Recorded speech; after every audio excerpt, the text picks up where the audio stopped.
اللهم ارحمنا بالقرآن. السلام عليكم ورحمة الله وبركاته. إن الحمد لله نحمده ونستعينه ونستغفره ونتوب إليه ونعوذ بالله من شرور أنفسنا وسيئات أعمالنا. من يهده الله فلا مضل له ومن يضلل فلا هادي له.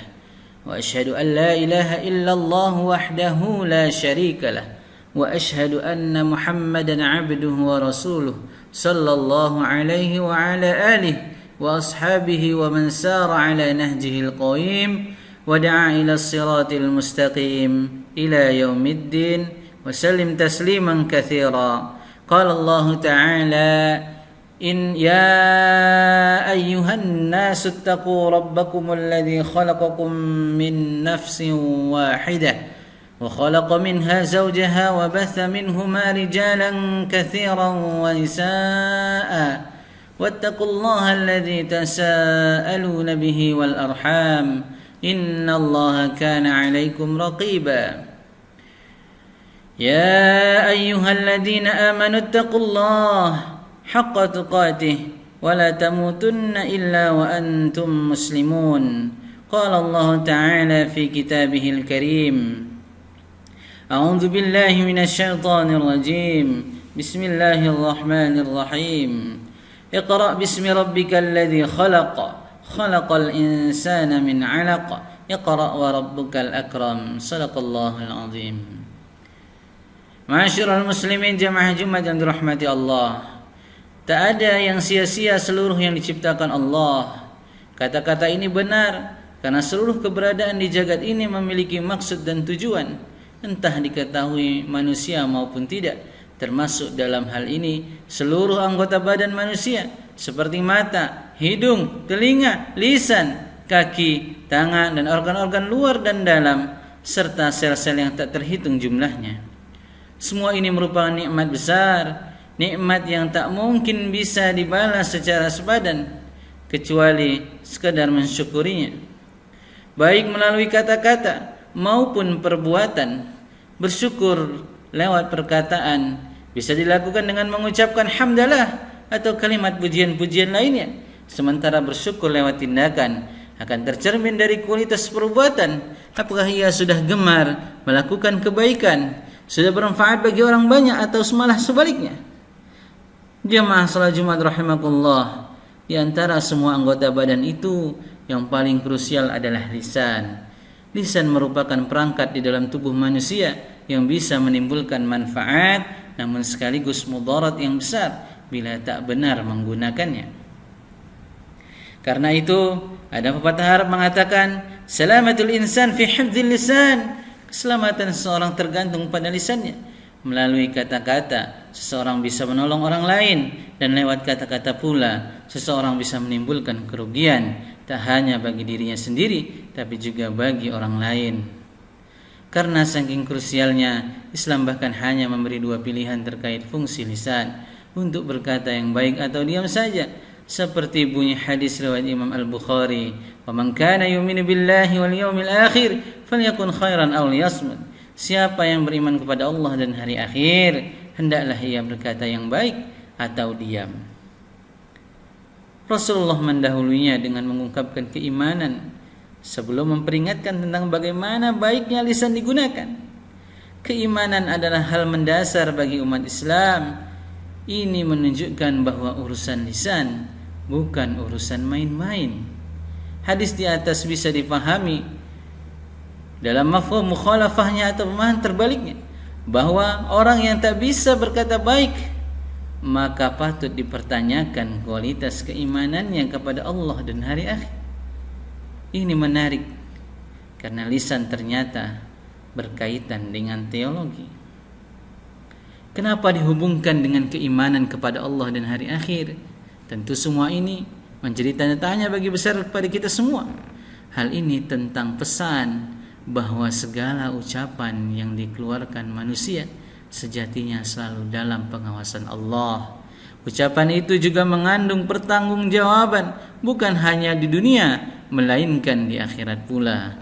Orang yang berbicara sembrono tanpa mempertimbangkan dampak buruknya, mengindikasikan pengabaian terhadap keyakinan bahwa Allah selalu hadir, menyaksikan dan hari pembalasan pasti akan datang. Allah juga mengutus malaikat khusus untuk mengawasi setiap ucapan kita. Ma yalfidhu min qaulin, tidak ada suatu kalimat pun yang diucapkan illa ladaihi raqibun atid, melainkan ada di dekatnya malaikat pengawas yang selalu hadir. Banyak hal kotor yang dapat muncul dari lisan, seperti ghibah atau membicarakan keburukan orang lain. Ghibah mungkin bagi sebagian orang asyik sebagai kembang obrolan, namun ia mempertaruhkan reputasi orang lain, memupuk kebencian serta merusak kepercayaan dan kehormatan orang lain. Contoh lain adalah fitnah, yakni sengaja menebar berita tak benar dengan maksud merugikan pihak yang difitnah. Fitnah umumnya berujung pada adu domba hingga pertengkaran bahkan pembunuhan. Sifat ini sangat dibenci oleh Islam. Fitnah masuk dalam kategori kebohongan, namun dalam level yang lebih menyakitkan. Inilah relevansi manusia dikaruniai akal sehat agar ia berpikir terhadap setiap yang ia lakukan atau ucapkan. Berpikir tentang nilai kebaikan dalam kata-kata yang akan kita ucapkan, juga dampak yang bakal timbul setelah ucapan itu dilontarkan. Ini penting dicatat agar kesalahan tak berlipat ganda karena lisan manusia yang tak terjaga. Politisi sering mengingkari janji itu buruk, tapi akan lebih buruk lagi bila ia juga tak pandai menjaga lisannya. Pejabat yang gemar berbohong itu buruk, namun akan lebih buruk lagi bila ia juga pintar berbicara, dan seterusnya.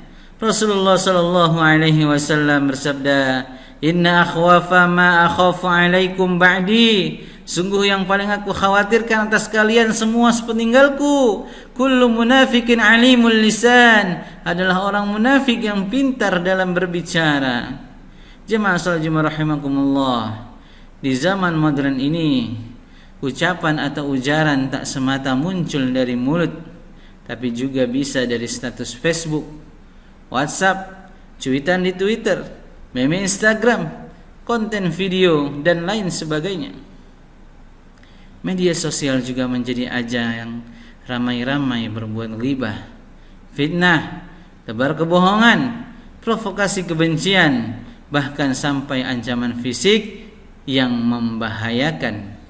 Makna lisan pun meluas, mencakup pula perangkat-perangkat di dunia maya yang secara nyata juga mewakili lisan kita. Dampak yang ditimbulkannya pun sama, mulai dari adu domba, tercorengnya martabat orang lain, sampai bisa perang saudara.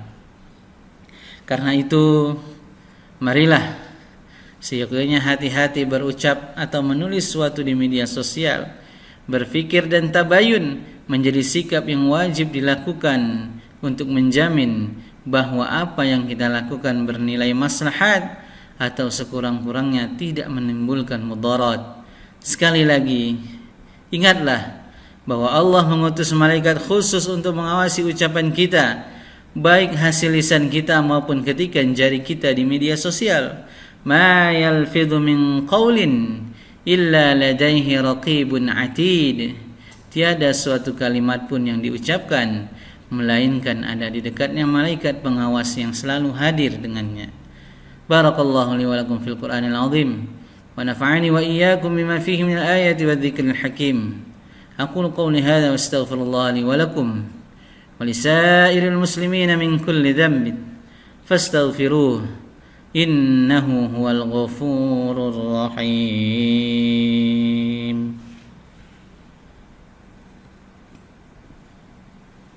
Alhamdulillah ala ihsanihi wa syukru lahu ala taufiqihi wa imtinanihi.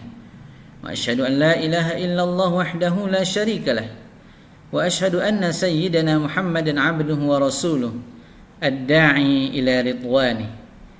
اللهم صل على سيدنا محمد وعلى آله وأصحابه وسلم تسليما كثيرا. أما بعد، فيا أيها الناس اتقوا الله فيما أمر وانتهوا عما نهى، واعلموا أن الله أمركم بأمر بدأ فيه بنفسه وثنى بملائكته بقدسه، وقال تعالى: إن الله وملائكته يصلون على النبي يا أيها الذين آمنوا صلوا عليه وسلموا تسليما.